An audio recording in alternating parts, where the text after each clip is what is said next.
Now, so welcome everybody to the Rec Innovation Lab and LogicBoost Labs pitch competition, booster pitch competition. This is the final stage in this several part competition where we've been reviewing the startups applications and their companies, and we have a final 8 teams who will be pitching today, and the judges will be choosing based on those eight final teams. So all of you have been doing an amazing job. Congratulations to all of the teams who have presented and who are a part of this, and those of you who are just joining the rec and who are watching and thinking about what comes next. This is a good place to watch how these pitches are evolving, and the students are just doing a great job. And all of this is made possible by our partners with LogicBoost Labs and the work that they've been doing here with the rec. And we're just so grateful. And the generous donation of time, expertise, and money. There's a $5,000 prize to the top 3 teams. It's split between the top 3 teams, and so it's a great thing that you guys have done, and we just want to say thank you from all of us here at the rec. And with that, I'll have the judges introduce themselves one by one. The format will be we'll have each of the 8 teams pitch. You have 3 minutes for your pitches, and then followed by an additional 5 to 7 minutes of Q&A from the judges and feedback. We'll do our best or please do your best to keep the pitch into that 3-minute time frame. We won't stop you at 3 minutes, but if you do go over, you'll be using up your valuable feedback time, so you don't want that to happen. We will have also a break in between so that we can all stretch our legs after the first 4 pitches. With that, I will pass it over to the CEO of LogicBoost Labs to tell us a little bit about himself and his company. So, great. Thank you, Jonathan. Yeah. Thank you. Hi, everyone. So happy to be here. Thank you for having us. Excited to do an event like this with you all. So my background, I'm originally a programmer. So I'm a techie guy. I worked for years, hands-on coding, all that kind of stuff. But I think entrepreneurialism was always in my blood. And so I was always looking for ways to do businesses by myself. I started out with a consulting business back in the early 2000s, and then converted it over to a product company that ended up being a cybersecurity business from 2005 till we just had a massive exit at the beginning of this year, 2021. So hang in there. Took 16 years for my overnight success. But we had a huge exit. We had an over $1 billion exit of our cybersecurity company.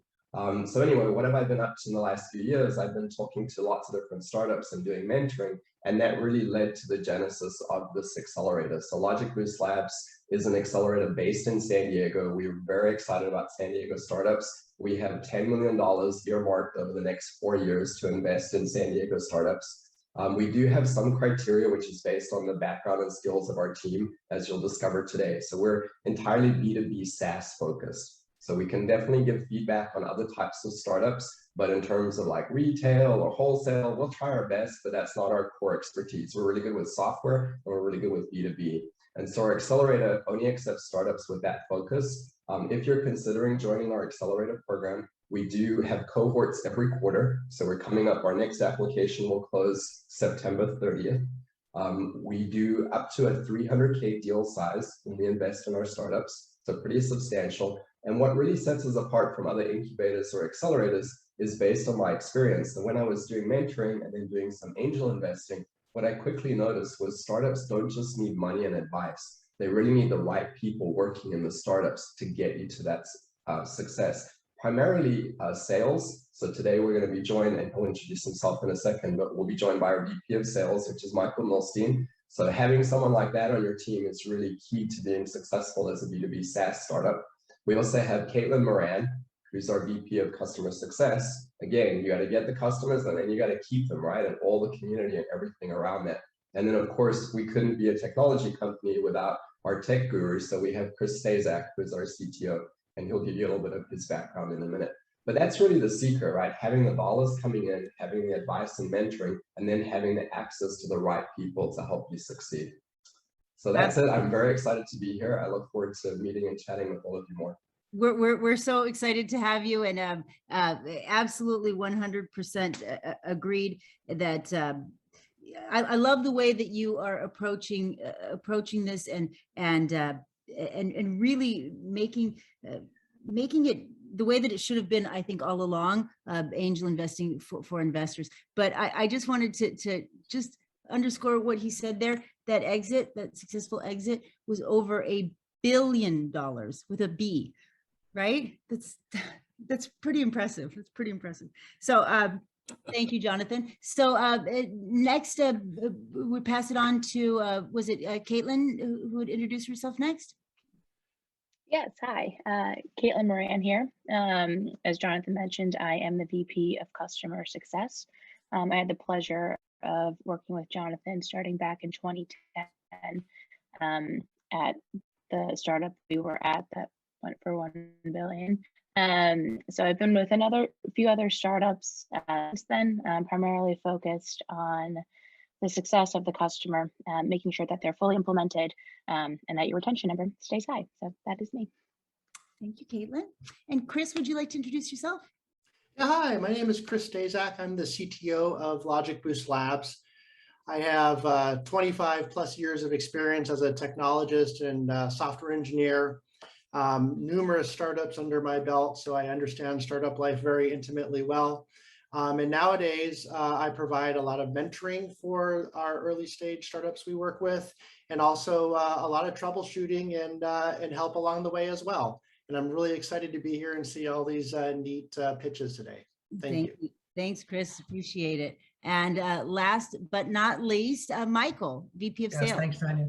Appreciate that. No, similar to Caitlin, I met Jonathan about 10, 11 years ago. We were, I think, the two first salespeople that he hired to brought into Thycotic to help kind of build messaging and go-to-market strategy for Thycotic and start selling. Caitlin stayed on the customer success route. I stayed in the sales route. We grew the company to about 10 to 15 million before private equity came in. And then I stayed on board for the following 5 years and helped grow that organization to about 120 million towards that exit that Jonathan was talking about. And so what I really like, and I was pumped to come work with Jonathan, is because working in startup life is really fun. It's super exciting. It's fun to pivot. It's fun to have your kind of your fingers in different areas of the business and really understand the business and the technology and kind of how to grow the company. So my kind of specialty as the vice president of sales is to help you all, or help our cohorts, I should say, with building that go-to-market messaging, building out sales processes, and really helping drive the revenue of the organization. So on that, then I work with Caitlin to help them retain, right? Awesome. Thank you so much. Thank you, Michael. Appreciate it. So we're ready to get started with the pitches. I see a lot of the guests are starting to stream in, and I'm sure we're going to have more coming through as we go. And we will, let's go ahead, and all of the students should have the order. It was sent out to you, but I can pull that up as well. And I don't know if Stephen has OffGrid Technologies first. Yep. Oh, sorry. Go ahead, Angela. Oh, OffGrid knows they're next, and I'll put it in the chat. I have it right here for us. Okay, perfect. So OffGrid, if you want to go ahead and share your screen, wonderful. And Virtua, get ready to go after them. And as soon as you are ready to get started, we can start the timer. All right. Hi, Raj. Hi. All right. Hi there. I'm Raj. I'm the CEO of OffGrid Technologies. I'm coming to you today as a high school senior with the Rec Innovation Lab. And thank you so much to everybody at LogicBoost Labs for the opportunity to pitch today. Really appreciate it. Think back to the last time that your phone died and you had no way to charge it. Though it's annoying to have your device run out of battery, in some situations, access to off-grid power is the difference between life and death. Whether you're on a multi-day off-grid camping trip or on the front lines of a war zone, access to on-demand power can be vital. Current market solutions fall short. Solar chargers can't generate power at night or when it's cloudy, and bulky pre-charged batteries are useless once depleted. The global off-grid market, including recreational camping, hiking, and fishing, along with essential use in power outages and living or operating in remote areas, creates a $19 billion opportunity for a better solution. To solve this problem, the patent-pending OG charger incorporates a water turbine, solar panel, hand crank, and wall input, which combined with an integrated battery ensures reliable charging anytime, anywhere. The OG charger is a first of its kind innovation that is creating a new market category of small scale power generation for portable devices. The water turbine is in the front, and inside the watertight container, there is a hand crank, a battery, and a solar panel. All of these components have been tested and are generating power. We are currently iterating and improving this design before beta testing. Our solution has two major use cases, recreational and essential. On the recreational side, there is a large market opportunity of American campers with 95 million total households that camp each year. The OG charger is poised to capture a share of this market, as 84% of interviewed customers said that they would purchase the OG charger at $180. On the essential side, the government has expressed an interest in our technology to lighten soldiers' battery load. Because of this interest, we submitted it for 2 SBIR grants with the National Science Foundation and the Navy, which would fund the development of the product if granted. At the price point of $180, we are competitively priced, yet maintain a healthy gross margin of 73% on the OG charger. We have a direct-to-consumer business model and a two-pronged go-to-market strategy using our website and the Amazon Marketplace to sell our products. With this business model, we estimate a $34 customer acquisition cost. At present, our message is resonating as we have won a number of awards at pitch competitions. In the future, we plan to give back by allocating a percentage of our profits towards donating OG chargers to communities lacking power. OffGrid Tech has a core team of experienced innovators and entrepreneurs who drive our success. We frequently go camping, hiking, and fishing, giving us firsthand market knowledge. On top of the core team, we have many connections to market influencers and qualified mentors. In summary, the OG charger utilizes clean, renewable energy to provide reliable charging anytime, anywhere. Thank you. Wonderful. Thank you so much, Raj. Judges, feedback for Raj. We'll let you know when we have a minute left in time. Sounds good. Yeah, I'd be happy to answer any questions. Yeah. Great question for you, Raj. Could you describe a little bit about the traction you've got with the product so far? Like, where do you stand in terms of manufacturing orders? Like, what have you been able to accomplish? Yes, so we're pre-revenue, and right now we are still refining the design. So I can show you, like, we have this charger here, and it's generating power. And at this point, we're pretty happy with the like the turbine and the power generation. And we're just refining some things like along the lines of using the product. So like the waterproofing, accessing the power, it's a little bit hard to use right now. So we're just finishing up some things. And then the next step for us is beta testing this product. So making like 5 of these in-house and giving them to people to test and get their feedback on before manufacturing, of course. And what are the next steps for you? Are you looking for funding right now? Do you have a specific go-to-market plan? Yes, we are indeed raising a round because manufacturing is coming up quickly. So I will pull up our funding needs, use of funds right now. Yeah, so we're raising the $500,000 with the government. We've submitted 2 SBIR grants, $250,000 each. And then alongside that, we're also raising a $500,000 round with private equity. And this is to get us off the ground and to prove the concept, make sure that it's that we establish some product market fit. Can you talk about that contract that you were referring to with the U.S. Navy? Is that hinging on getting that SBIR grant? Yes, it's all about the SBIR grant. And so the NSF has invited us to apply for this grant, and we have applied. And so that was, we submitted a project pitch, they accepted it, they reviewed it, and we'll get a decision on that between October and December. And then the other one is with the Navy, and they just completely on their own submitted a request for proposals for something that's like exactly like what we're making right now. So that was, we've also applied for that SBIR grant, and that would fund development for 12, it's like over a 12-month span, $250,000, and we'll get a decision on that any day now. Mm-hmm. And so you found that that RFP from the Navy just based on scouring the internet, Google searching and whatnot, and then submitted your response. And then you're going to hear back in sometime October, November, you said, just regards to that one specifically? Yes, yeah, for the Navy one specifically, that is correct. And then there's also a chance of follow-on funding. So that's this is for the phase 1 grant, and then on top of that, there's a potential for like a phase 2 SBIR grant for both NSF and Navy, which could go up to $1 to $1.5 million in the second round. The thing with the SBIR grants is that they're only can be used for research and development of the product. So that's why we still need to raise additional money from the private sector to fund like the rest of the company. Sure. Okay, that's cool. So these grants essentially from the government allow you to continue to do research on it. And then if you win that grant, does that guarantee that you'll get kind of a shot at earning their business with your product? Yes, absolutely. That's so depending on the findings from phase 1, then like we submit a report and then they evaluate whether we are eligible for phase 2 additional funding, and that additional funding includes like business with the government, starting negotiating with them.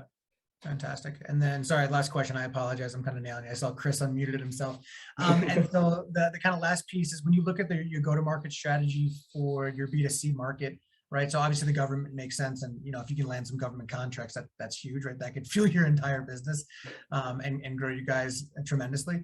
But when you look at your go-to-market strategy for B2C, have you defined that really? I mean, is it like, you know, jumping into REI and kind of those different sporting goods stores and whatnot? I guess, have you explored that at all? Yes, absolutely. This is our plan for promotion and distribution right now.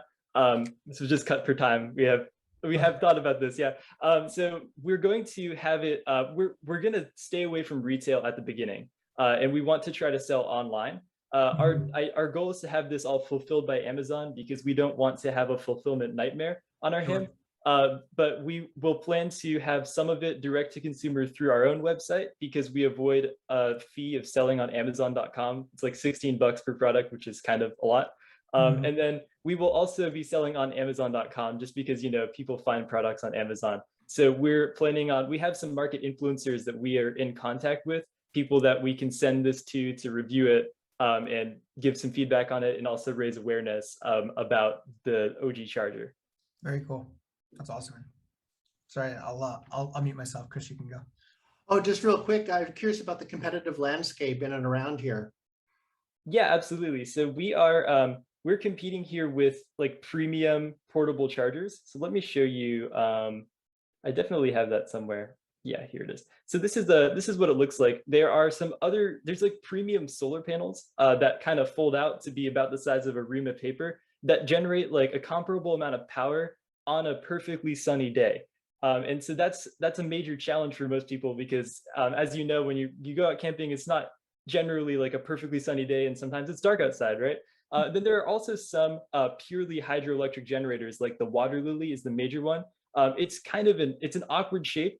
And we also combine a solar panel and an integrated battery. The water lily does not have an integrated battery. So like within the body of the charger itself, we have got the battery here. The water lily, you have to like run out a long cord onto the shore to charge your phone, which makes it really challenging. In order to use you have to be sitting next to a stream the whole time, which is kind of like, it's not the best thing. So, we're stepping into that market on the consumer side. Awesome. 30 seconds left, guys. Do we have maybe one more question from the judges? All right, thank you so much then. Thank you. I can give one quick bit of feedback just for 2 seconds. If your product is so much better, your pricing doesn't say that.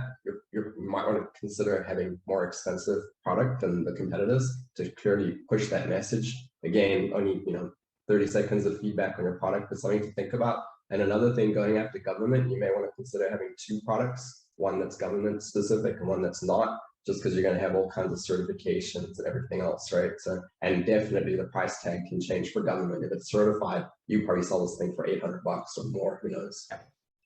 Yeah, that's some great feedback. Thank you so much. Appreciate it. Great. I love this. I love the feedback we get out of things like this. This is so good. Awesome. Thank you. All right, Virtua Road, are you ready to go with your slides? Yep, we are. Awesome. Thanks, Sarah. And whenever you're ready.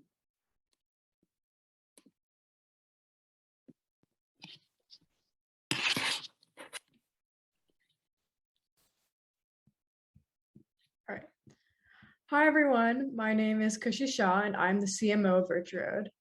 Over 1 year ago, I started learning how to drive. My parents were always terrified of me at the wheel, fearing an impending crash. But it wasn't just them, as I was panicking too, and I couldn't practice with my driving instructor because the lessons were far too expensive. When I took my driver's test anyways, I was devastated when I found out that I failed. I thought I could never get my license now, and I wish there was a way for me to practice my driving route safely before taking my test again. When I met my Virtua team, I was so surprised as to how much this sentiment affected others, as half of us had already failed our driving test, and the other half were afraid to even start learning. Looking for a way to relieve anxiety and enhance driving skills, our team recognized the large market opportunity for a solution to our problem, as there are 81 million unlicensed Americans, and this number is only increasing. So we created Virtua, a cutting-edge virtual reality driving simulator designed for nervous new drivers. Now I'd like to hand it off to our wonderful CFO, Sarah Benewall. Hi, everyone. So Virtua has 3 key values for our consumers: real-world terrain, different driving scenarios, and a testing portion. Currently, Virtua is in the product development stage of our MVP. Here's what our completed mobile app looks like. In terms of our VR app, we have completed the driving scenarios feature as shown in the following video. We plan to do full beta testing of our product by this early fall and intend to file a patent by the end of August. Our main differentiation points are the purple dots, used to emphasize the features our competitors don't include. As you can see, our competitors solve only a few consumer pain points, whereas Virtua contains all these features. Virtua is especially unique as it uses the real world as a terrain, plans to partner with driving schools, and has a lower price point. Now let's take a look at our numbers. Our rigorous revenue projections are based on a geographic expansion plan. We plan to begin marketing ourselves in San Diego and eventually grow out nationwide. Next year, we aim to do $1.2 million in revenue. Our initial assumptions are that we can reach 2,835 customers, which is around 0.05% of our SAM, and that they will rent our product for 2 months, which is around $300 worth of product. But Virtua needs your help. We have so far spent $20,000 from friends and family on development and would use the funding to complete our product. With these funds, we believe we can reach a break even by year 3. We are young, moldable, and eager to learn as both businesswomen and entrepreneurs. With our seasoned team and our feature set, we hope that you can buckle up with us to make the roads a safer place with Virtua. Thank you. Thank you so much, Sarah. Thank you. So feedback and questions from the judges. Sure. Quick question, who's the customer? Is it the end user or driving schools or can you tell more about that? Yeah, for sure. So we actually have 2 models currently. We have the B2C model and the B2B model. So for B2C, we're targeting mainly young adults, teens like us, and also their parents, since they typically are the ones purchasing the product for their children. So we've been reaching out to them through various forms of marketing, which Kushi can cover if you want in more depth. And we're also having a partnership with driving schools. In driving schools, we plan to have a 30% revenue share business model. So essentially, we provide the products to driving schools, they rent it out, and we receive 30% of their revenue. And we believe through that, we can gain a reliable kind of customer base and have customers that we can reach out to consistently. Thank you. Yeah, So it'd be a bit nice to have you have that spelled out in the pitch just real quick, so that it take the confusion away. Yes, definitely. Yeah, this is our condensed pitch, so we kind of had to cut out some things, but that's one of the big parts. Yes. Okay, great. Thank you. Yeah, and that kind of leads into my question around how are you partnering with these driving schools? Have you already reached out to a bunch? Do you have like letters of intent? Are you already engaged with some of these driving schools? Yeah, Right. so I can talk about that. So we have reached out to driving schools in the sense that we've presented our product and, talked about like what they think about it and would they be willing to partner with us. We don't have any solidified partnerships yet. That's something we plan to do after we complete our beta testing, which will be happening in the following month. But it is definitely something that we've been thinking about and have talked about as a team. Very cool. And then with regards to pricing, it's been almost I'm gonna age myself here, 20 years since I took my driving school or had a driving instructor. So I think if I remember correctly from the pitch, pricing is around, I think it's like $1,200 a year. Is that correct? Is it $100 a month? So for pricing, we have our initial assumptions based on customer validation. We've reached out to a lot of our customers, and they've kind of explained that they typically learn how to drive within like a 2-month time frame. So we're assuming that they would rent our product for 2 months, and we rent our product out for $150 per month. So approximately $300 worth of product per customer. That definitely changed. That changes my question. All right, cool. Thank you. I appreciate that. Yeah, and also I just wanted to add to that, comparing to our competition, our competition are more premium companies that don't rent it out, they sell it on a wholesale model. So our competition is selling their product for about $9,000 per customer, which is, I think, for the typical teen trying to learn how to drive, a very, impossible price point. So we wanted to make a very affordable version that teens could use to learn how to drive effectively. Interesting. Okay, so that's I think- interesting. Oh, sorry. You go, Caitlin. No, you're good. I was just going to say, I think adding that into your pitch would be a very nice idea. Setting aside the true differentiator, which is that you guys can, do a monthly or 2-month period without having to lock into a 12-month contract, which is probably no one wants to do minus a driving school. Great. Yeah, definitely. Yeah, we definitely implement that. Yeah, good point, Caitlin. So I didn't know. So is there a large market? How many competitors do you have in this space today?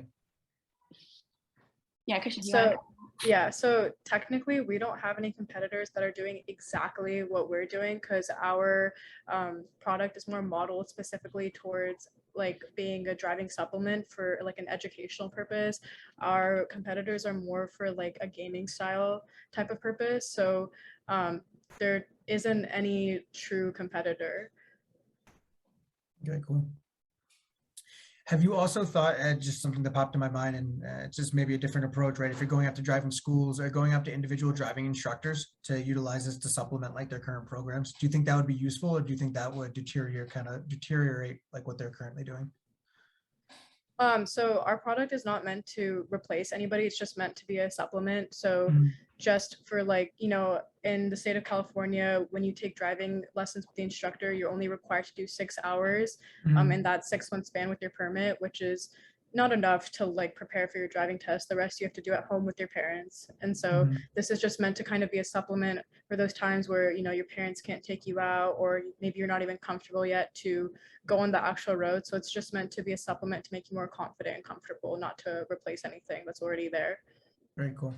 I think going partnering with a driving school, that definitely makes sense. It would be also interesting to see if there's a way that you guys could get in with the DMV, right? At the state level. You guys have probably thought about that, right? Definitely. That's a really good become like the stated solution for the DMV. That'd be super cool as well, right? Yeah, for sure. And actually, like, so in California, at least, you are required to practice driving for 6 hours and take a 30-hour driver's ed course just to get your permit and then your license. So if maybe we could potentially work with the government to make maybe Virtua part of their requirements, that would be one of our future steps as well. Very cool. Down the road, I'd be very cautious about making the statement that you don't have direct competitors, exact competitors. And the reason why is that it can come across as either being potentially naive or arrogant. And I'm not saying that's your intent here at all. I think maybe what you want to emphasize is the differentiation. Just to avoid that phrase that may tickle some ears in a way that you may not want down the road. That's all. Yeah, for sure. Thank you. We have 1 minute left of questions. I think you need to be very, very careful with your strategy here, because I think like finding out where the real motivations to buy, what the price points and how you keep this profitable are going to, I'm assuming you guys ship hardware too, right? Or do you expect that the consumer has the hardware? We provide the consumer with the headset, gear shifter, wheel, and all the hardware they would need to run the product. So your price point, just 2 seconds again, my gut reaction, like $150 a month, and you're providing hardware, like you're way so you need we expect to reuse our product multiple times. So we don't expect that we're going to just provide the product once and then get rid of it. So we do kind of have accounted that and how long the product would last into our pricing for sure. Even that though, just the shipping, the maintenance, the wear and tear, like it's going to have to be a lot more expensive. And if the competitor is 9,000, then you have space to do that. And then I would think very carefully around your strategy with driving schools and with the consumer, because you know, very quickly, if your main driver for the consumer was that driving lessons are too expensive, so you could very easily end up with driving schools not really motivated to push your product, and then they're going to have all the same problems. Right now they have VR software to manage, VR hardware to manage. So I think you got to look very carefully here at like who is the most motivated, where's the best business case for it, and how do you stay profitable? Because I think going for all, you're going to get, you know, there's too much dilution in really the solution here. You need to get a bit more focused, I think. Time. Okay, we're at 10 minutes. Thanks, guys. Thank you everyone for your feedback. Thank you. Very helpful. Thank you so much. So we are ready. The next team who is up is Angela. It's going to be Till. It should be me. Hello, everyone. All right, so you can share your screen, and whenever you're ready, you can take it away. Yes, I'm on that. I will disable my videos because my bandwidth is not the best today.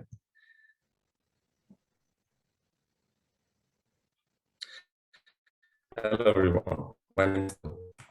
I think we all know this picture. It went viral last year as a Dunkin' Donut employee showed the alarming amount of food he's wasting on a daily basis there. And food waste actually is a big problem. We waste about 1/3 of the food we're producing worldwide, which equals $1 trillion in lost capital or lost revenue every year only in the US, and contributes largely to climate change. Here's just another table to show that. But why should someone download or app? This is a big problem, but why download or app? So we found out that the average restaurant is losing between $50 and $200 every day on food waste. In addition, customers, we interviewed about 250 people, mostly students, said that they're trying to stay within their budget by eating less out and trying to, you know, spend less money on the food they eat out.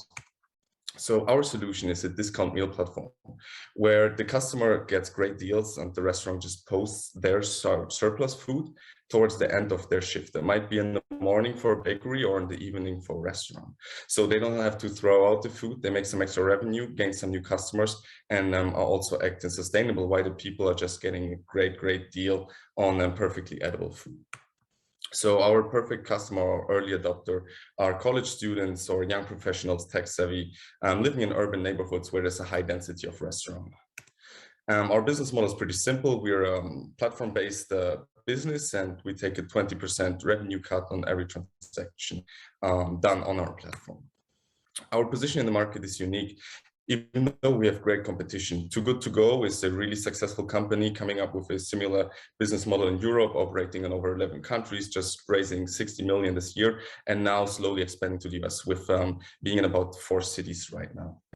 Also, there's Food for All operating in Boston and New York with a similar business model. And of course, there's other competition, Copia Replate, or more working on the logistic background here to provide the option to donate, and we don't have to talk about the drive-through or Postmates. With being in the market since this January, we learned a lot, and we looked a lot in our competition and asked and are in, you know, close conversations with our customers. So we think we can do great changes here. So one thing we want to offer our customers is a choice. So what's usually happening right now is that the customer just gets whatever's left over.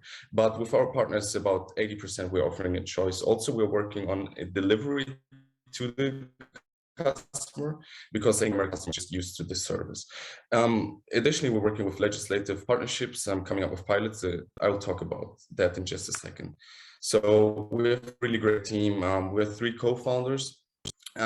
With Till and me, where the name comes from, more on the vision side and doing the overlook, and Rahul, our designated coder and tech genius, and then we have the full team to cover every area. Additionally, we have great mentors. We're in close contact with Tanya, of course, a great source of insights. And then, for example, Giacomo, who owns actually a hospitality chain in San Diego and is partnering with us at the moment.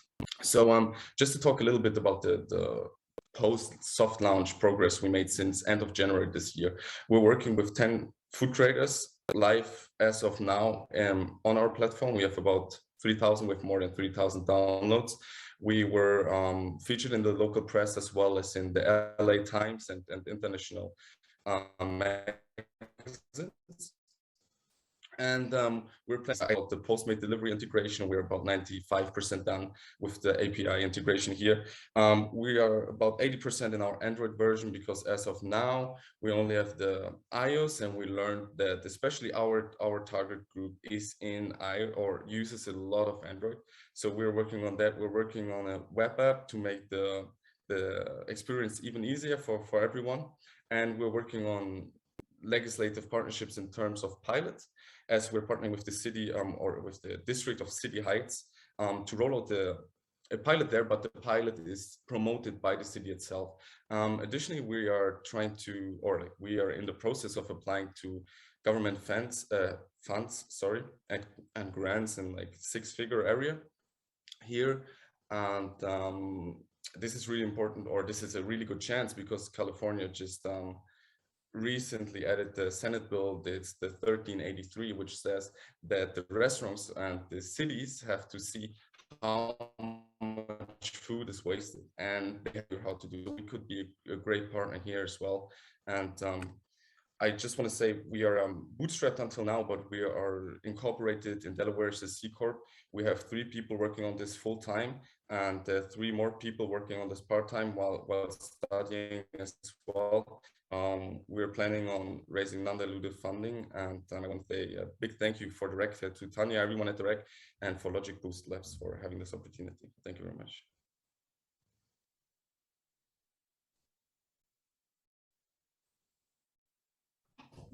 Definitely. Well, great pitch.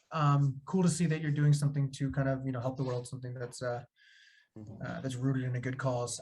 Quick question from me is, this is kind of two-pronged, right? So the goal is you need to get restaurants signed up, and on the flip side, you need to attract a customer base. What is the plan? I guess you're going to be asking for funds. What is the goal with those funds, at least for that go-to-market strategy? Yeah. So we found out that, okay, first you're totally right. On the one hand side, we need to do restaurant sales, which we found out are super expensive and have a high time consumption. So we were just going to every restaurant, talking to them, very, very expensive. So right now, this is what we testing right now, the pilot with the city, to get the city to get us the restaurants. As of now, it looks like those are bringing us the restaurants in. And then we have the hypothesis that if we reach a certain threshold of market share in restaurants, we want to do it in like a web app platform, Airbnb kind of, where the restaurant signs up by themselves. On the customer side, on both sides, we're taking a hyper look on network effects and how those are playing out, and kind of the chicken and egg problem. Do we need more customers? Do we need more restaurants? We're testing heavily A/B on online marketing right now. We're in contact with some influencers, and yeah, I'm just really learning every day here on how to understand our customer better. Okay, thank you.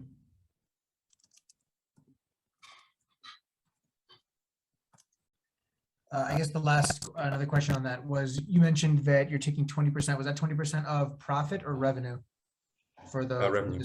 Okay. For the restaurants, yeah. As of right now, to add on to that, we are providing our service free of charge, just for the restaurants to try it out, to show them we are bringing them benefits, and then to grow the network or the platform. One quick, we do this a lot of our startups, and one quick point of suggestion is, once you get some of that data from a restaurant, if you already have, I think you said you have like 10 restaurants signed up today, is creating a case study around that, around the success of that program. So, between the hours of 9 p.m. and 12 a.m., the sales jumped 120%, or whatever that number is, right? To say, to kind of show that value. So therefore, when you do go into other restaurants, or when you're working with the government and the local government, and they're trying to get restaurants to get signed up as well, you have some kind of like some value behind the product, some numbers behind the product, to say, hey, you can actually increase your revenue if you do this, even if you guys are taking 20%, because it's sales they otherwise wouldn't have. Yeah, thank you. Great. Is the 20% standard with what your competitors are doing? Yes, so our competitors are a little higher than maybe, so some of them are taking just a flat euro, which is kind of hard to compare, and others are taking about 30%. but it's pretty standard, yeah. Yeah, that's something I would call out if I missed that, sorry. But I would call that out during your presentation, what your competitors are charging, because some people will see 20% and kind of bulk their eyes at that. But if that's the standard and normal, that's good to point out and that you're lower. Great feedback. Thank you. I didn't say it. We have about a minute left of questions. I do wonder what the primary motivation is here with the restaurants, though. I wonder, because you've got such a feel-good, vibe to the whole cause. Like, I think everyone hates wasting food. When you see that, you get that sort of visceral response.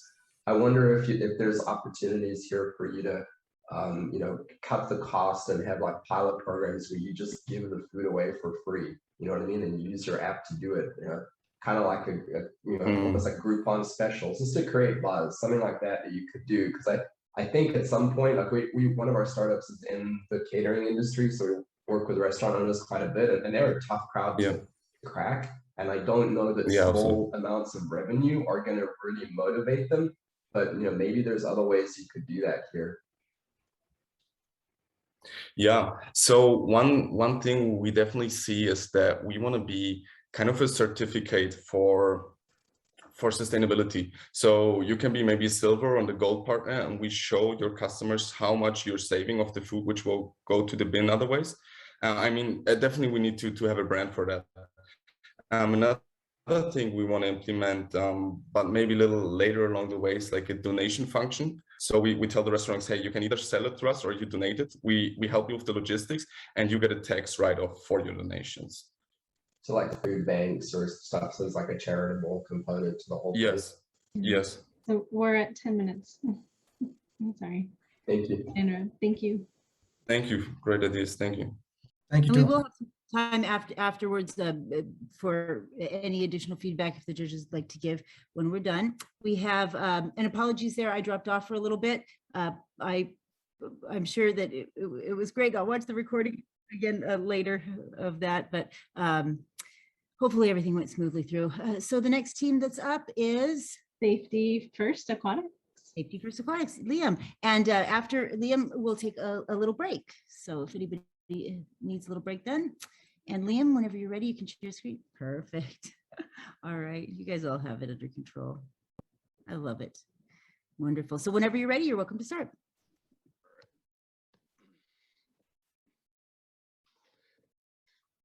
Hi guys, my name is Liam from Safety First Aquatics. I've been running this business for the past 5 years, and every single year we're in business, I get the same question from customers. They end up living in rural areas and they need me to find them a pool for swim lessons. The problem ends up being pretty simple. High costs for facility maintenance prevent cities or private businesses from building the actual facilities. Consumers are then forced to settle for any provider they can find or one that has availability. No real options exist other than traveling to a facility or not getting lessons at all, which simply isn't a great compromise for life-saving skills. Our solution was fairly simple. We noted that 17% of Americans have a pool. While that number seems small, that actually means that there are 2 to 4 pools within 2-block radius of most Americans. So we started offering Rent a Pool this year. It's a bundled service in which consumers can purchase lessons and have a pool space rented for them, from their neighbors or nearby hosts for a small additional fee. Below is a map of our Southern California pilot program. The product is fairly simple, and it's seamless for customers. Essentially, consumers register online and let us know that they need a pool. Our matching algorithm matches them with an instructor, and it matches them with a rental pool based on their location and uploads the lessons into their customer portal. It then automatically sends them customer information, lesson updates, and a mappable address before their lesson, including their instructor name, to make sure that they get to the location without any issues. The market size is fairly massive.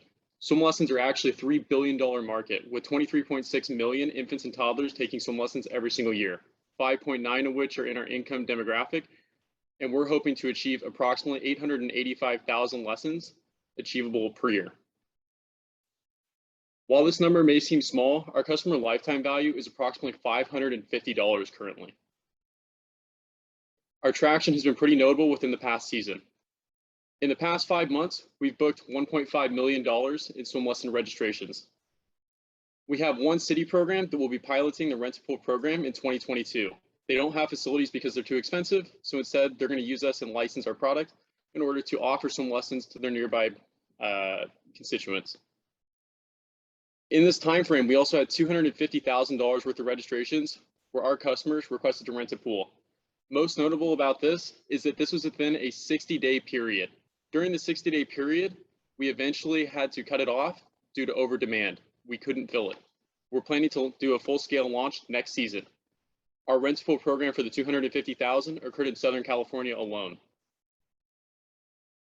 Our team is all experienced in aquatics. We have a total team of 12, but our 4 directors are myself, Tyler Bedley, who runs human resources and manages our team of contractors, totaling over 450 contractors. Garrett, who manages our community programs. We have 21 in Southern California and 5 in Northern California. And Gracie, who manages our in-home lessons scheduling and services. This is actually available currently in 11 major cities and 5 states. Thank you for your time today, guys, and for listening to my pitch.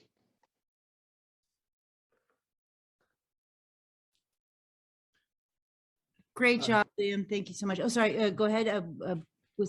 Nicely delivered. That was great. My first question, well, 2 questions. The first question was, what's the ask? What are you trying to do? What do you need? And then the follow on to that would be, I'd be curious to understand the liabilities of this, of renting out another party's pool. I suspect there's some overlap in like Airbnb type of challenges there as well. Yeah, that was going to be my question, Chris, around the insurance requirements based for the company, for the swimmers, and also for the renters, for the rentees. Yeah, and then just to tack on one more thing to make you think fast about is the incentives for the pool owner themselves to get them pumped up to want to do this. We'll let you talk now. Gotcha. So great insight and very hard questions to address. When it really boils down to it, homeowner in our industry, specifically for providing in-home swim lessons like we do already, the liability actually doesn't change at all from a legal perspective, whether we do it in someone's in-home pool or whether it's a homeowner's. We plan to tackle primarily people that are renting out their pool on partner sites such as Swimply and actually offer them more protection through and we offer them more cash flow through bulk purchasing. Our ask is going to be $500,000. We're planning to raise around here in the fall and in the winter. The reason that we're planning it out is we're waiting to finish the season out to understand the economies of scale of renting pools so that we can deliver the actual product, raise our prices, and include rentable in our actual delivered price to a consumer. We're hoping to make this around between $7 to $10 a lesson. How have you, I mean, you guys have, I mean, you did 1.5 million in booking, you know, through the website, which is fantastic, and another 250K plus of requested registrations. How are you today? I guess 2 questions. One, you mentioned Swimly, so it's interesting to hear about a competitor. So if you could dive into the differentiators. And then the second question is how are you reaching these customers today? And obviously you have the city program and whatnot, but outside of that, how are you actually reaching these people? So right now, I actually built custom Google ad campaigns, and we have a very intense HubSpot automation process to encourage word of mouth and referral business year over year. So we're not just attacking necessarily one consumer, but we actually allow consumers to pass a lesson to a friend that needs it. And why this hits home is a lot of people are very concerned about their kids learning to swim. It's a survival skill, right? And the ability to pass it on to someone that needs it allows more consumers to enter our ecosystem. Now, in terms of the marketing, our average spend right now is about $6,000 a month. We didn't really want to increase it because of the amount of contractors on EDD really didn't allow us to scale. So currently the volume that we're processing is ideal for delivering the service in a good quality. We have training programs planned for next year in partnerships with nonprofits in order to build our instructor base and hopefully achieve around 3 to 4 million. Nice answer. Thank you. I appreciate that. Okay. Do we have any other comments or questions from the judges? Yeah, so I'm always a little bit leery of marketplace type apps because they're challenging, and it seems like you guys have it even worse, right? Because you have 3 components to your marketplace. You got the pool, the instructor, and the customer. Where is the initial impetus coming from to solve this problem? Is it just customers who they don't have a YMCA near them and they don't know what to do, so they reach out, and then it seems odd to me that there would be a pool instructor nearby if there's no publicly available pool. Like, can you explain a little bit like the mechanics of how this works? Yeah, so you've got a lot of communities out in the Midwest that specifically, it's actually right here. So this is actually a map of Dallas. This is insane. You have 30 to 40 swim schools within the immediate region of Dallas. And as soon as you leave it, you see a drop off. And that's what we talk about where it's financially unfeasible. So it costs between 1 to 2 million and at the highest $4 million to build a facility, including ongoing maintenance. With sparsely populated areas like this, you just don't see facilities, and cities definitely don't want to incur that cost and build them. Now, the reason that you have instructors is you have, what you'll have is you'll have a lot of high school students traveling significantly farther to jobs inside of these centralized hubs. So you'll have a swim. So for example, we have North Texas Swim Academy. You probably have instructors driving from the right where we see a white blotch in Bonham and on the left all the way in Gainesville. This looks like a tiny distance. That's probably 30 to 40 minutes at least. But for high school students, that's perfectly fine. And some of these companies will include drive time because they know how far these guys are driving to come into a facility. So with your go-to-market, is your plan to like tackle, because you got to bring all three together at once, right? But do you plan to be sort of, I mean, I know you're doing your pilot right now that's local, but like with your 500K that you raise, when you go target one area like this and try to get the customer, the instructor, and the consumers with pools? Are you asking kind of like what's our go-to-market strategy on that? Yeah, it just seems, you know, like a classic B2B business, you have a hard enough time getting a customer. Then a marketplace, you have a hard enough time getting a provider and a customer. Now you got to get a provider, an instructor, and a customer, and it's all got to be regional and local. How are you planning to do that? So currently customers actually upload their availability for their pool onto these partner sites. You can just directly book straight into Swimply and go book these times. Homeowners have no issue as long as the availability is there. And what we do is, so I personally am ADD. So what I found is that I built a matching algorithm to figure out how to match instructors with the best student. And what we want to do is the real issue is only matching the student and the instructor. Matching the pool is the easy part, because simply all we have to do is have a matching algorithm go grab and say, this customer wants lessons on Saturday. System goes and grabs an available pool on Saturday, and then grabs an instructor that can teach a 3-year-old that has attention to deficit disorder or learns in a tactile manner. Yeah. I see. And is that part of your go-to-market then? You're going to use the funds to target like specific areas where you have this type of geography and then hit like one city at a time? Specifically, what I'd like to do with our funding is I'd like to build a training program with some of the cities. And I'd like to build a training program online to train more swim instructors in these rural areas so that we have a larger serviceable area. And then as I talked about the economies of scale with the pools, right now, homeowners don't know what their pool is worth, which is a huge issue. And the issue with Swimply is that I want to book 1 hour at someone's pool, it's going to cost me $60. But what Swimply doesn't allow for is that if I, as a swim lesson provider, want to send 300 hours through your pool per month that you're offering it, I want it at $20 an hour. And basically what I'd like to use funding for is to go out and find a network of homeowners, get those contracts into place, and build my own internalized platform instead of relying on an outside supplier of homeowners, even though I know the market's there. And I know that we have the actual supply to meet it. I'd like to take it into an internal ecosystem. Great. Thank you, guys. We're just out of time. So. Thank you, guys. So thank you. Thank you to all the students who've pitched so far. Thank you to the judges. We're going to take a little break. Everybody can get up, walk around, stretch your legs. We'll watch videos while we are doing this break. Let's come back at 2:10. And if anybody would like to go into a breakout room, please let us know and we can put you into those breakout rooms so that you can meet with people. You can work on pitches. You can discuss maybe judges. So yeah. And I'm going to pause the recording again. So I hope everybody was able to take that little break, stretch. I saw a bunch of people went into breakout rooms, which was nice. Let me make sure that everybody's back from the breakout rooms. Are all the judges back? All right, looks like we're still missing. Oh, we got the judges back. Yep, wonderful. And so it looks like we are ready to go. So the next team that we have presenting is Angela. It is Girly Garage with Talena. Hi, I see you there, Talena. Wonderful. So whenever you're ready, you can go ahead and share your screen. And are we good to go, everyone? On the judges side, is everybody good to go? All right, looks like, okay, wonderful. So I am going to stop talking and let Talena take it away. Hi, I'm Talena, founder and CEO of Girly Garage. And I'm gonna bet that you can count on one hand the amount of lady mechanics you know. As one who doesn't shy from a challenge, I became a trained mechanic and now have 13 years experience working on personal vehicles and for race teams like the Ferrari Challenge. Your car is a functional part of your everyday life.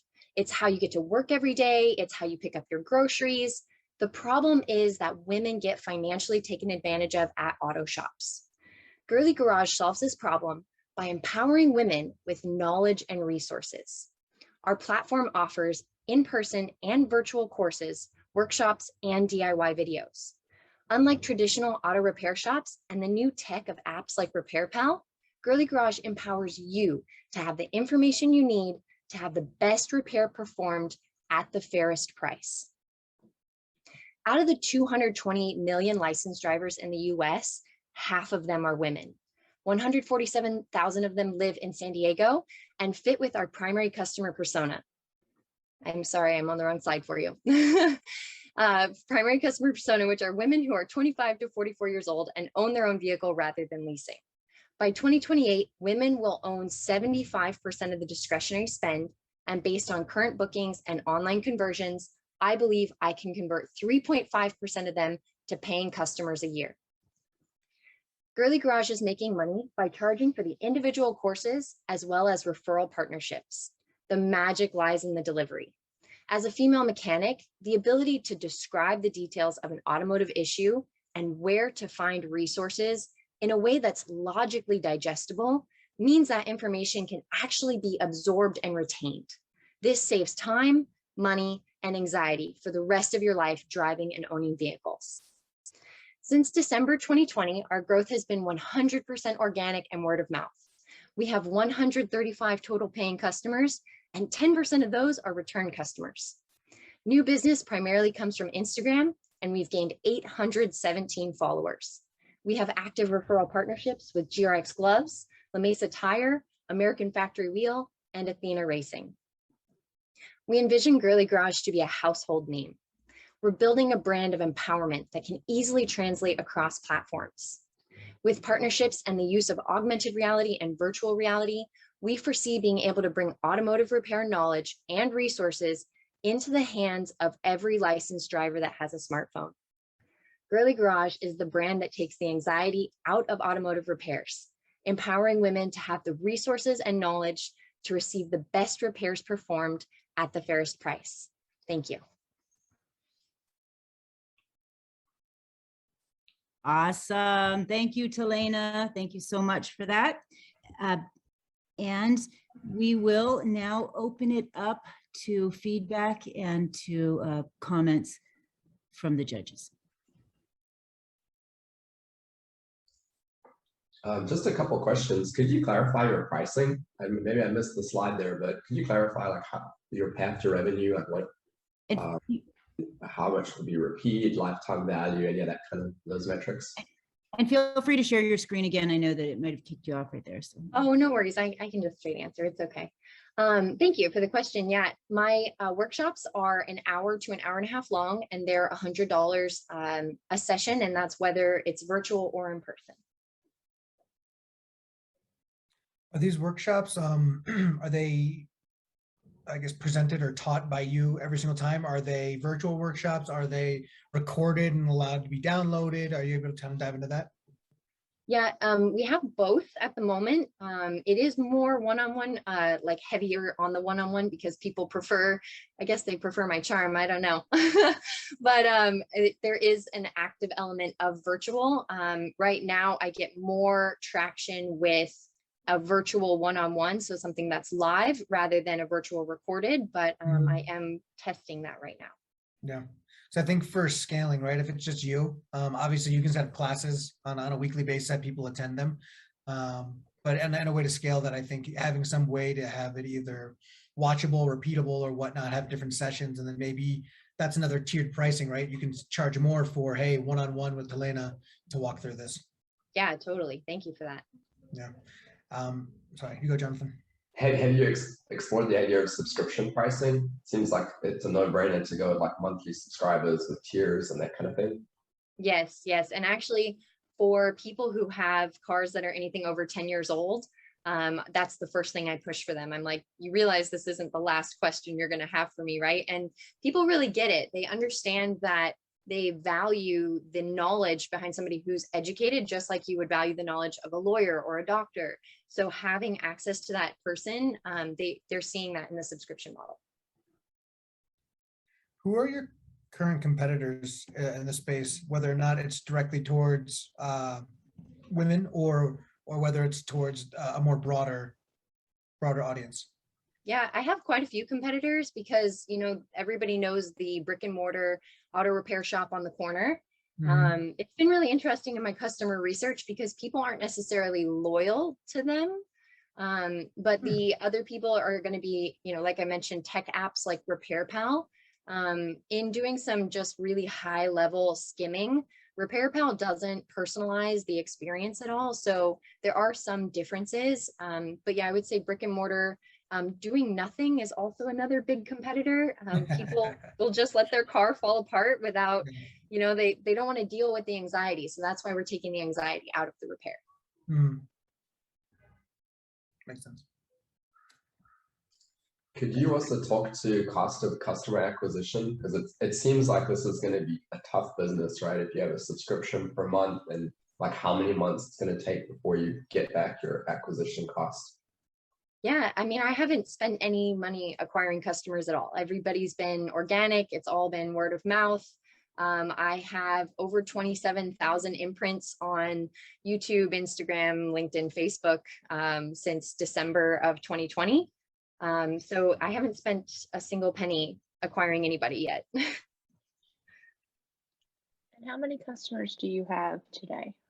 Today we have 135 paying customers, and about 10% of those are repeat customers.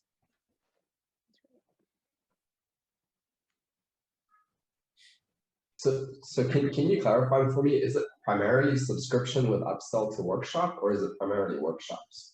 It's primarily workshops at the moment. Like I kind of explained in my last slide, for my vision is I'd like to make a model that's scalable, that can reach a lot of people without a lot of me interacting, but with my sort of learning style that's really accepted because people kind of understand what I'm saying. I take the lingo out of it and actually make it so that it's understandable. I see. Yeah, it seems like it's kind of almost a content business, right? That you're competing more with content providers than anything else. Yeah, and I don't know if you guys have looked up any sort of YouTube videos, but some of them are really bad. So I'm excited to be getting a lot of positive feedback on that front as well. Great. Thank you. Thank you, Talina. Any final comments or questions from the judges there? I guess the question is, what are you looking for out of the pitch here? Totally. Great question. I'm always looking for mentorship. I would love to have some help making sure that I do the right business model to scale. Can you speak to the partnerships that you have?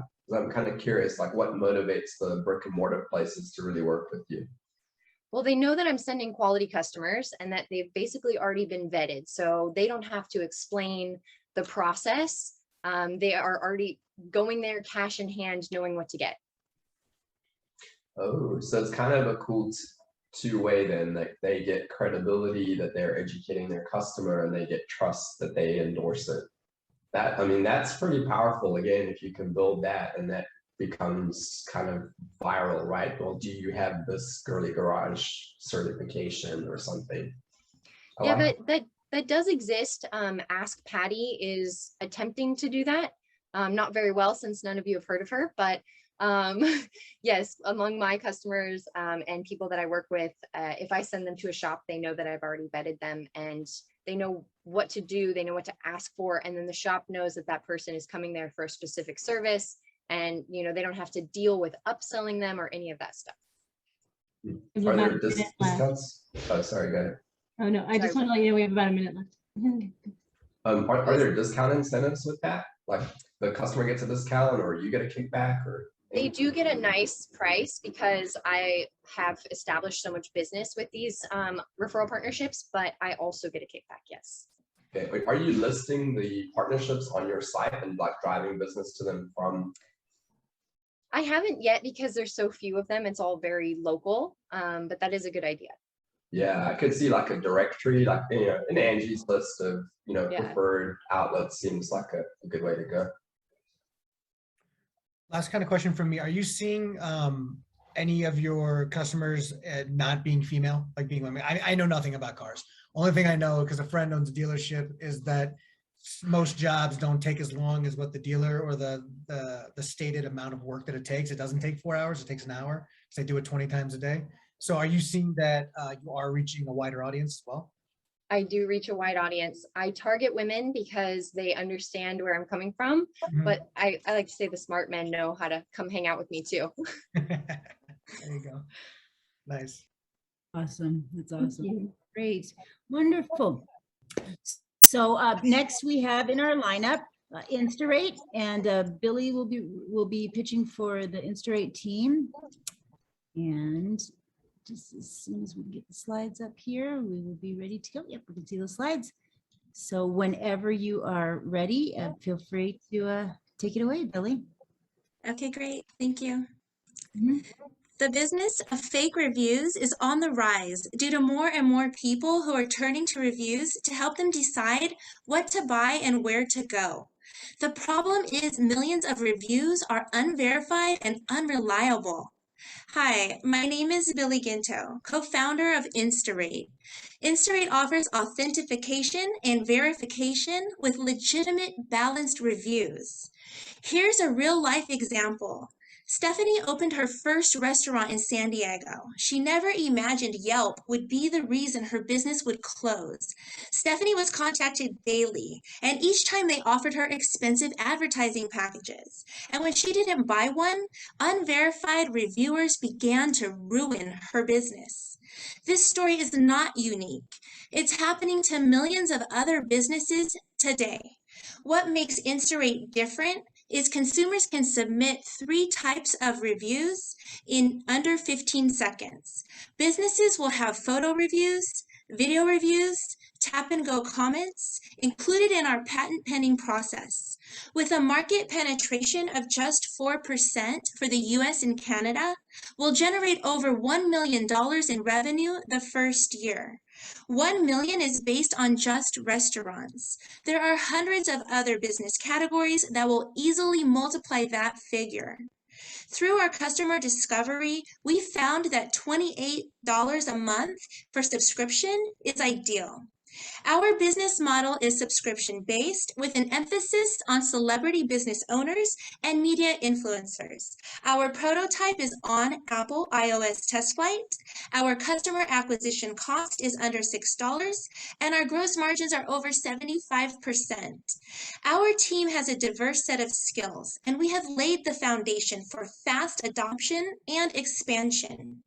Currently, we are seeking to capitalize on the wisdom and the resources of this esteemed panel of judges to assist and advise Instarate's team as we look towards increasing our social media presence and with the goal of gaining traction to prove our market viability. Businesses truly need real, easy reviews. Generate and authenticate with Instarate. From our team, we thank you. Thank you, Billy, so much. Yeah. So, questions, comments, feedback from the judges. Well, one, I like the fact that you actually showed me screens of an app, even though we didn't see anything in motion. That already takes a little bit of the mystery away of I have to imagine what's going on. So that's a plus always. You also built the ask in there too. And flattery may get you everywhere, you never know, but nonetheless, that's nice. I guess my big question is in terms of competition, because it seems like this is a space that could be highly competitive.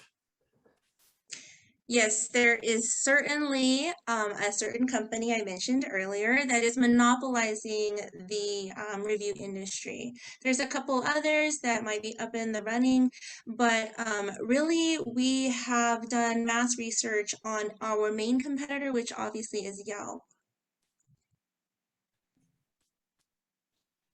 Billy, I think we have a slide showing the main competitors, the three. Would you like to see that? That would be great to show them.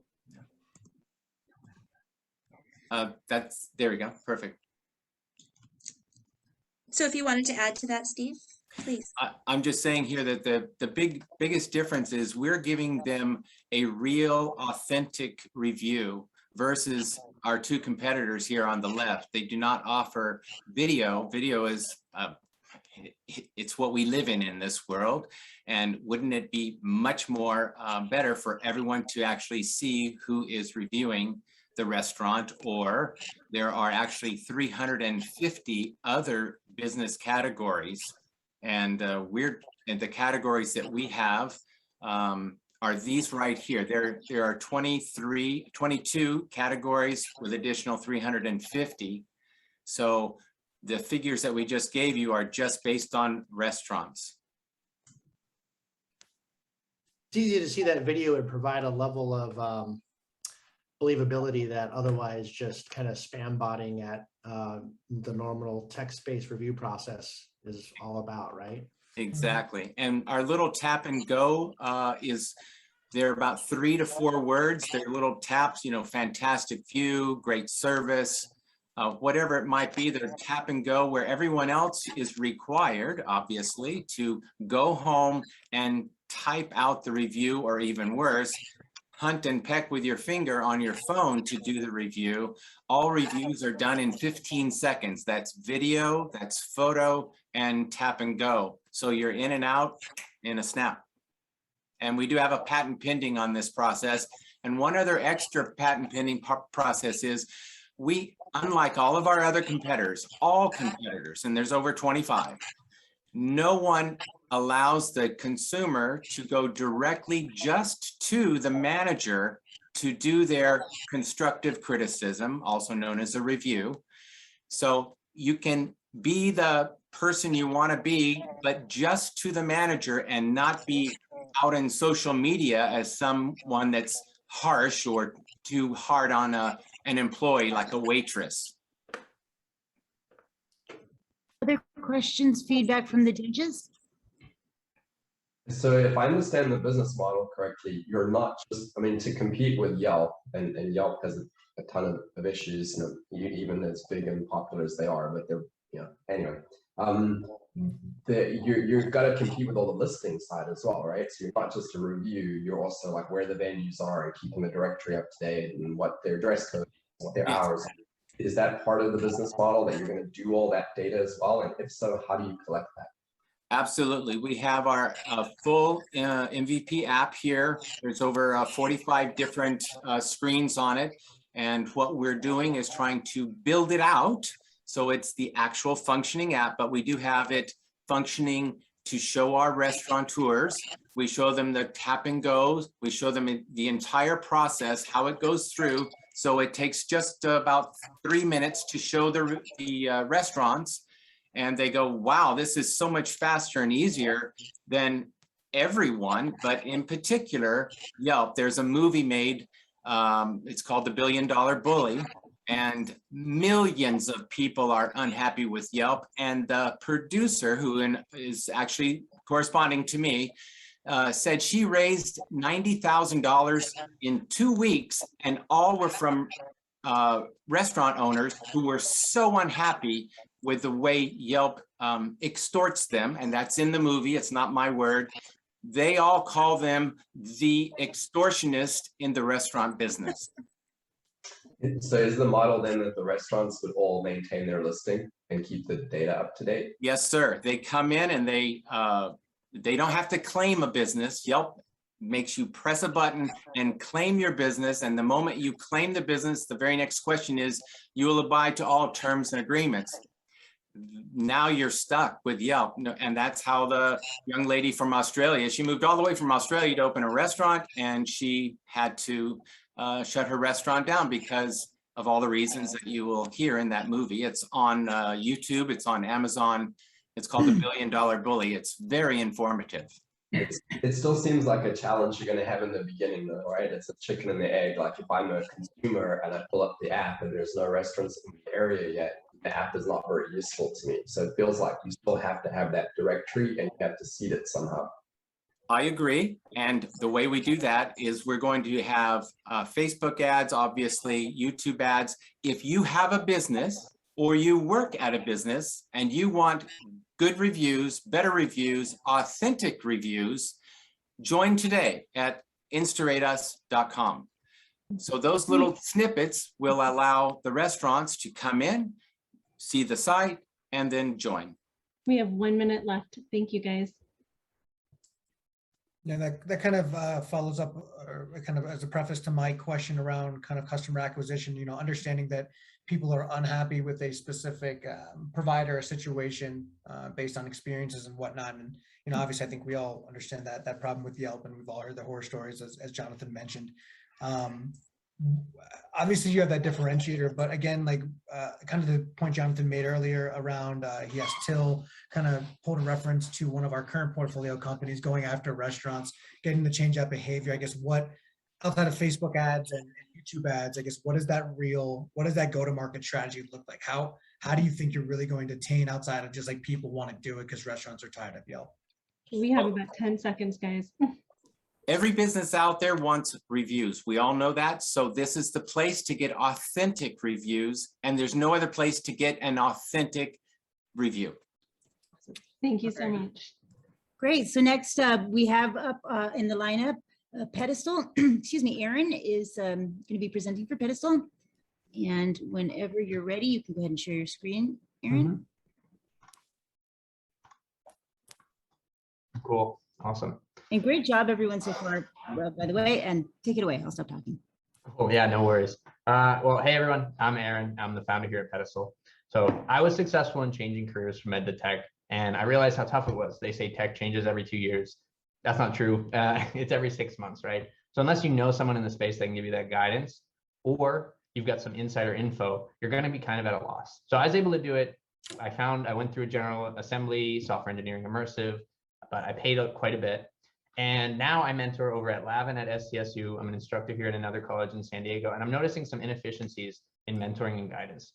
Mentees can't easily find a mentor. Even if they do, sometimes they're behind pretty big paywalls. Additionally, these engagements are super inefficient because you get into your meeting with your mentor and you spend 15 minutes ramping your mentor up to speed, right? Like you watch them read through some document you've created. And finally, as a mentor, I want to see my impact. And I've talked to quite a few other mentors and mentees. We're big on customer discovery. And that's what they want to be able to see the feedback. They don't want to wait 2 or 3 years. They want to see the life-changing moments as they're kind of unfolding and seeing what they're doing. So we want to tap into the creator economy. We view mentors as creators while making sure we're not breaking the bank on mentees. So we're creating a social media app that connects these mentors to mentees, and it gives them access to an incentivized, shared private workspace that validates their progress and gives them insights with data. So basically, the more you use the platform, the more insights you're going to get. You can get better ROI as a mentor, you can charge more, and you can see how effective your engagement is as a mentee. So similar to Upwork, we leverage your peer reviews, but we also have the data piece. So we have something called the Mentor Impact Score. So we take 6% when the mentor and mentees start to work together. The first engagement's free. We want them to make sure it's a good fit. And we also have a subscription, very low cost, that they can add on that gets additional features like a one-click resume, and after beta, the Mentor Impact Score, among other things. But our big focus here is not break the bank, right? Mentees, we want to get them in front. So we want to keep the cost per month under 100. So that's our biggest focus. And one of the things that mentees get is while they work with their mentor, after a certain period of time, that we're going to ask that mentor record a video, almost like a reference video, right? Where they say, I'm an authority in this space. And then they say what they've done, 200 equivalent hours mentoring Aaron as a software engineer, and then we want them to put that on their resume. Because as you guys know, entry-level jobs, you need 2 to 5 years experience, but they pay entry level. So we want to be able to supplement that for the mentee. And so we're very focused on our GTM, our go-to-market, because we're social media, right? If I hear chicken and egg one more time, and I know you just said it, but I heard it 3 times already today. If I hear it one more time, I think my head's going to explode. So we're making sure that we have aggressive social campaigns. We're growing our socials at 124% month over month. We've got brand ambassadors we're working with. We're partnering with alumni networks, EIR programs, and companies like General Assembly and Career Services, so that we can funnel not only mentees, but mentors as well onto the platform. And so we are going to have our beta next month, and we plan to launch by the end of the year. And so I know I'm supposed to say I have the greatest team in the world. Well, since I've got the tech background, I'm able to find those skills, and I'm able to focus on other things like grit, tenacity, and entrepreneurial spirit. I have to tell my team, you know, hey, stop, go to sleep. Like, we'll talk tomorrow. Like during this, I got a message from one of them telling me like, hey, I've got this idea, we can do this. And it's great. So, but that being said, as you notice, we're mostly tech. So our advisory board, we're focused on marketing, business development. They all have successful exits, and they're helping me make sure we're getting this product, company, and entire business funneling and processing effectively. So thank you so much. Oh, we're raising $500,000 pre-seed, and that gets us to 25,000 monthly active users and 50,000 in monthly recurring revenue. Thanks, guys. Thank you, Aaron. So great. Judges, what do you have to say about it? Aaron, who do you see as your typical, because it and goes to Jonathan, I know you don't want to hear chicken or egg, right? You have to find mentors and you have to find the customers. Who do you see to be your first target market? Yeah, no, great question. We're so long-term, right, industry agnostic, but you got to start with a niche. And so tech, we let the customers speak for us. So as we had our wait list and it was starting to fill up, we noticed we were getting a lot of users in hospitality that wanted to switch into tech, probably because COVID, they got furloughed, which fired, right? Or laid off is a better term. And so we're focusing on tech early. And then when I say, and I guess I'll refine that question, because you answered the question. What like age group demographic do you see people more looking for mentors? Have you done kind of studies on that to try to find out like where your customers are, who they are, how they interact, how they act, et cetera, et cetera? Yeah, we've done quite a bit of customer discovery. So mentors are typically 21 to 34, right in that age range, and they're either wanting to change their careers or advance in their career. So typically entry level and below, and they have a goal. They have to have one goal. And so they're going to come on at least with one goal. It might be the short-term goal, it might be a long-term goal, but they have a little bit of a drive, and they're located in the US, and we're getting a surprising number of people in the Philippines. And imagine that, being in the Philippines, being able to meet with a mentor in the US, right? Like that would be unheard of. So we're pretty excited about that, and it's pretty great. You talked about a beta program. Who will you be targeting that? Will that be the tech folks? And I guess, how are you going to get the beta folks to beta your product?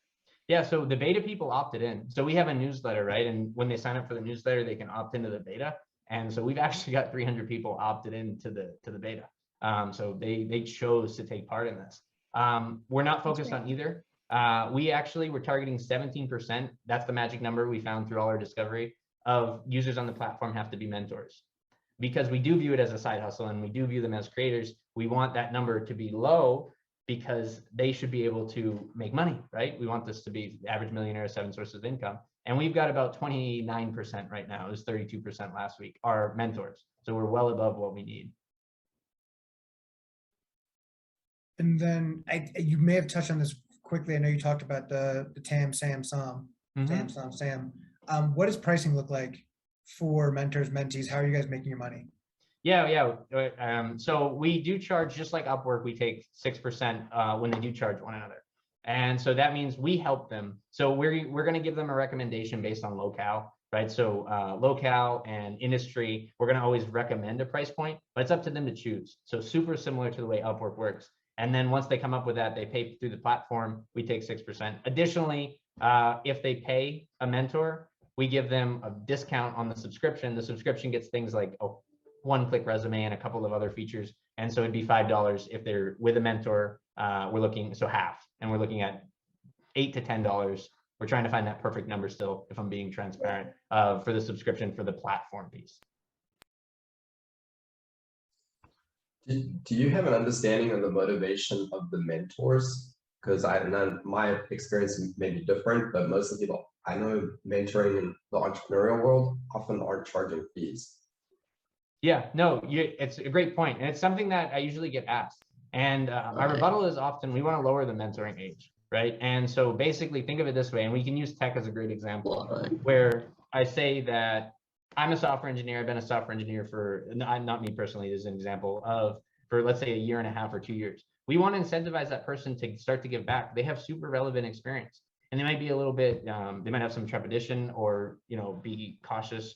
We want to help them to transition and start to give back. And we see that as viewing them as creators. So with their expertise. And as you said, they don't have to charge, right? They can come on the platform and not charge. And that's why we have the subscription piece to sort of supplement it. If the mentee wants to get more out of the engagement and learn more. I could see doing like a charity. So a mentor could sign up and they support a charity, and then everything, all their earnings go towards that. Just an idea. Well, yeah, we're big on the DEI and veteran play, so they can actually opt in. And then we're gonna, when they go to start to charge, we're gonna, if they've opted in, we're gonna say, hey, either give a discount or go for free. And I like the idea of it going to charity. We have something called scholarships. So with the earnings they get, like there's a reward system in place. They can put them towards somebody on the platform that they're not mentoring and who might want to pay for someone and like fund my scholarship, kind of like a GoFundMe just on our platform. So a little ecosystem there. Do you guys do any integration with calendars and all that kind of, like, can you make your like slots available and people can book you and all that kind of thing? Yes, I'm technical co-founder. We're doing quite a few integrations. So it's exportable. It imports, you can import your Calendly if you want. But yeah, we're integrated. You get storage on the platform. Some of the tools, rich text editor, Zoom is right on the platform. We want to keep you in the platform, right? The more you do on the platform, the more data we have to tell you how to be better. So we can say things like, hey, if you spend 15 more minutes working on your document, you're going to track towards your goal 8% faster, right? And we can do that. We can have it get smarter way down the line with machine learning, but initially it's just going to be a static algorithm. We have 1 minute left, guys. It seems like your internet points kind of thing would be helpful there too. So like the way folks rack up points on, what's it called? Reddit. Well, Reddit, yeah, but I'm trying to think of the tech one. What's the tech one? Oh, we have levels. So like levels on the platform, like there's points and there's a tipping system.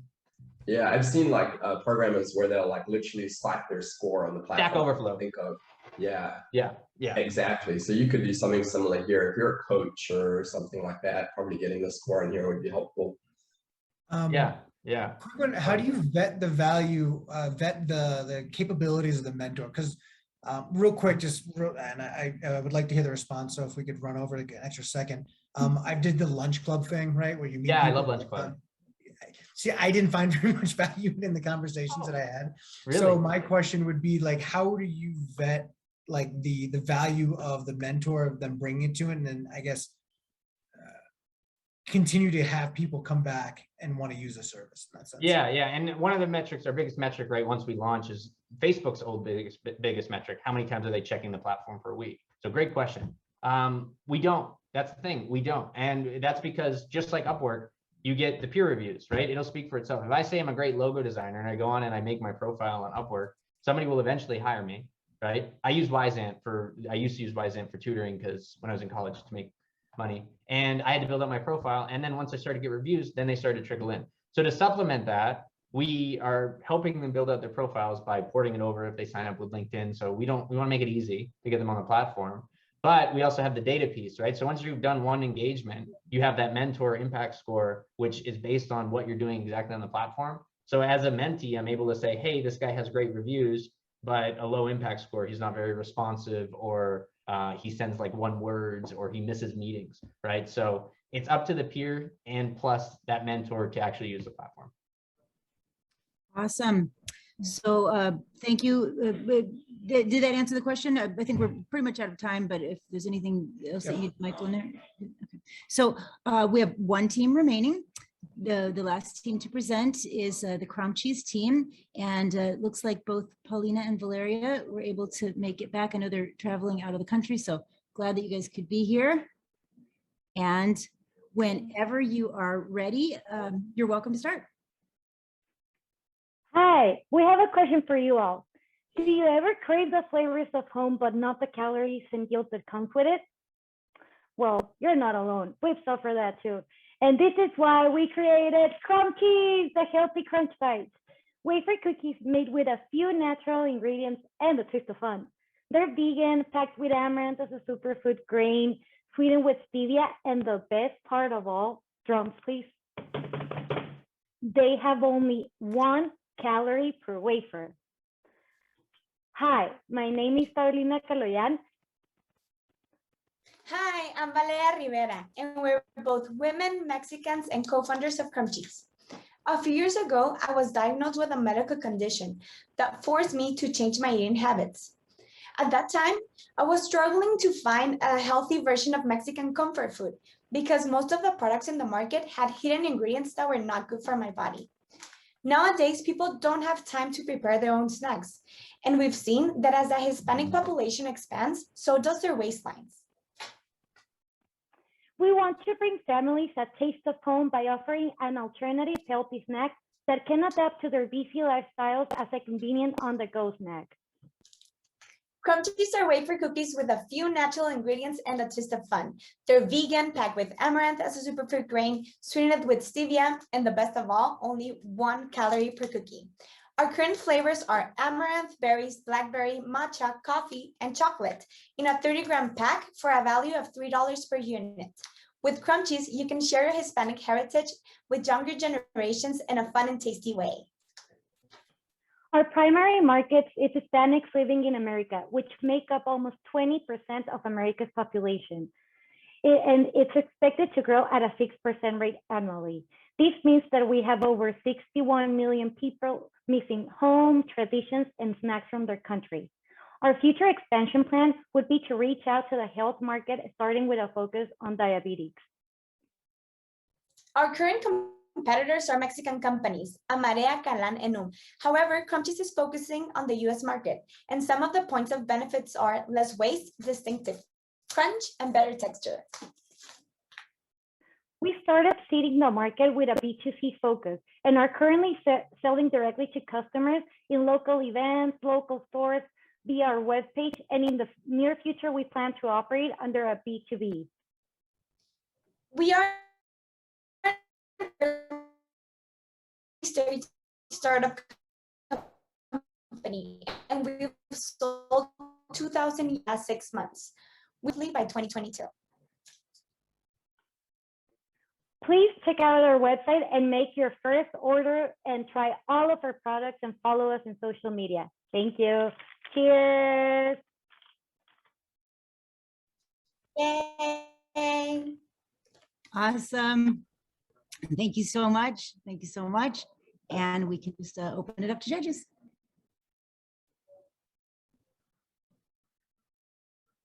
What a cheerful pitch. I love it. You guys are so full of energy. Very cool. I wish I could try one. I'm gonna have to get on and order them. Yes, right of now. course. You're gonna love If them. anyone wants to try them, just put the mailing address in the chat and we'll mail you samples. Oh, that's nice. Can you talk through some of the economics of it? What does it cost you to produce them? And what kind of profits are you looking at in making these things? Yes, we're currently manufacturing in Mexico, so the cost is cheap. It's around 70 cents each package now, but we're not taking in considerations all the shipping and all that stuff, just the product, right? We know that this will be higher when we have distributors, and like if we want to go into Target or all that stuff, the cost is much larger. But for now, it's very, very cheap, and we're having around a 77% profit margin. Wow, is that comparable to kind of your competitors or other things in the market? Our price is similar to our competition right now. Our competition is around $3.50, $4. Okay. And then what sort of ask do you have? Are you looking to raise at the moment? Do you need a large amount of capital to produce big batches, or what exactly do you need? Yes, so right now we're in the stage where we need money to do the R&D. We want to be like compliant, and we want to focus on the IP of our recipe. Because right now we have a supplier, and it's main priority for us to have some type of IP for our product, and in some way control like what we're gonna sell like every time. And yes, if we're looking for money, yes, we need money for R&D and to go to co-packers and ask them to start mass producing our product. And also for marketing, to start moving everything that we're producing. Okay.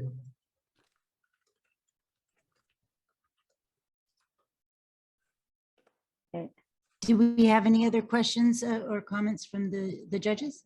How are you looking to attract customers? I know you had very good numbers, and I love that most of the pitches had like the TAM, SAM, SOM, which is awesome because it shows that you're understanding your market and you're doing the right research. How are you looking to get customers essentially? What is your strategy with messaging, with marketing, et cetera? Yeah, mainly because it's cheaper. Right now we're focusing on Instagram and TikTok, and we plan to start like joining these famous bloggers or influencers and start like with that, which is like one of the cheapest way to attain like a solid market from everyone. And we're also going to, like, as we mentioned, in we have been part of sports events, and we've been sampling all around, and we've seen like a really good customer return rate, and the word of mouth has been great because we've been getting people that have been directed to us like, hey, I'm Mexican and I haven't tried this product like in 17 years. I'm so glad you have it here. So like, yeah, that's the type of things we're like encountering right now.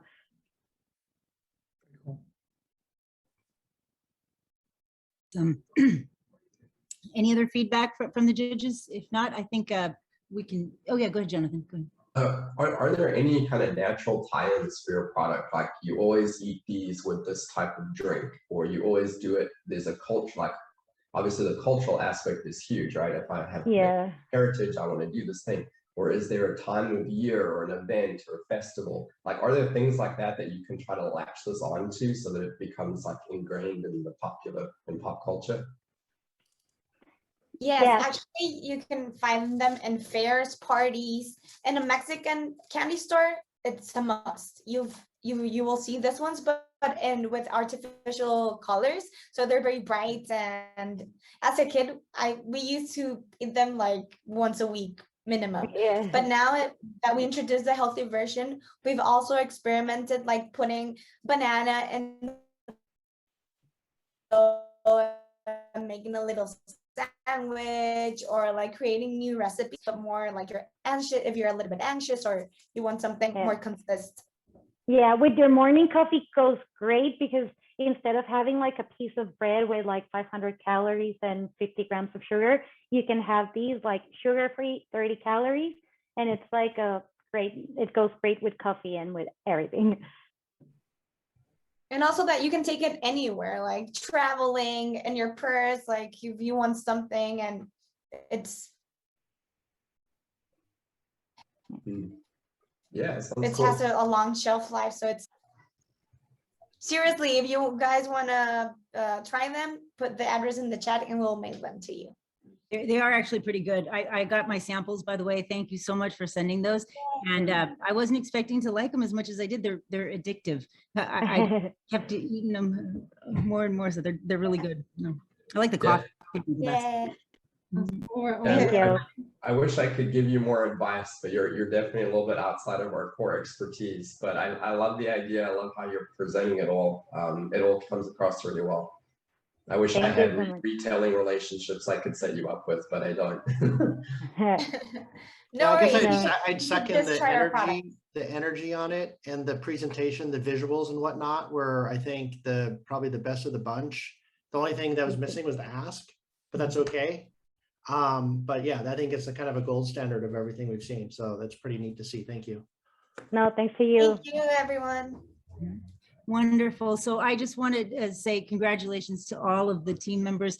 I have the unique perspective of getting to see so many of these student founders come in, never having pitched in their lives, and just with an idea, and just to watch the rapid evolution of your development of your startups is so impressive. You always floor me. I'm always impressed by all of you. So yeah, congrats. So let's take a few minutes for the judges to chat amongst themselves, and then we can go from there and make our announcements of the winners.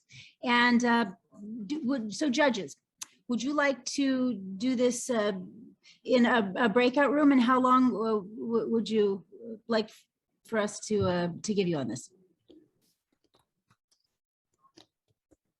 We've been collecting our scores as we go. I think judges, are you guys all complete with your scores? Yeah, I think the scoring supercomputer is underway, Caitlin, right now. Yeah, I think we can real time this. We've been collecting them as we go. We have a little chart, and we're tracking our top 3 picks, and then we're aggregating them all up. So we got to do something, right? We're technology accelerator. We got to have the part covered. Yeah, I like working with you tech people. This is nice.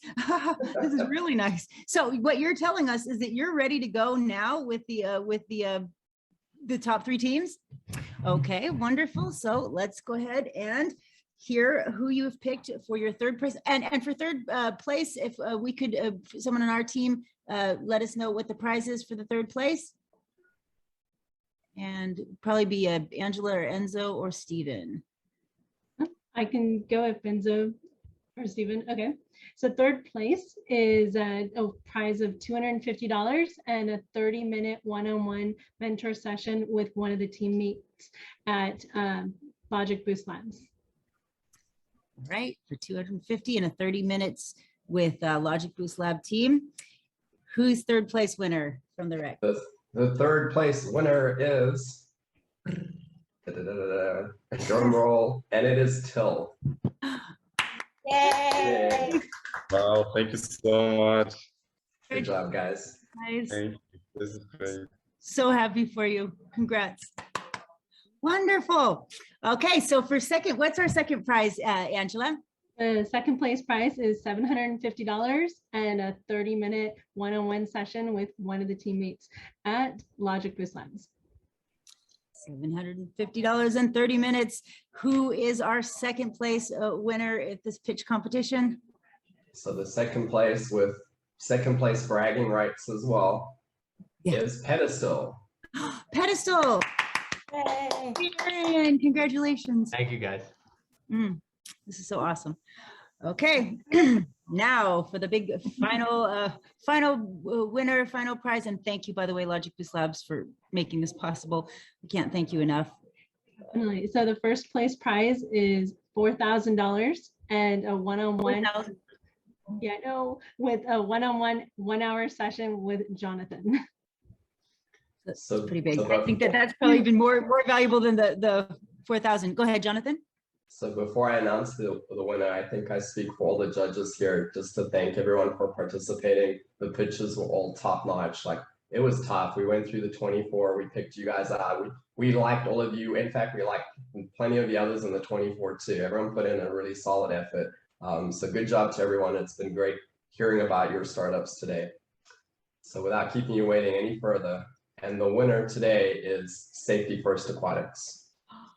Liam, congratulations. I told you, Liam. Oh, congratulations. Awesome.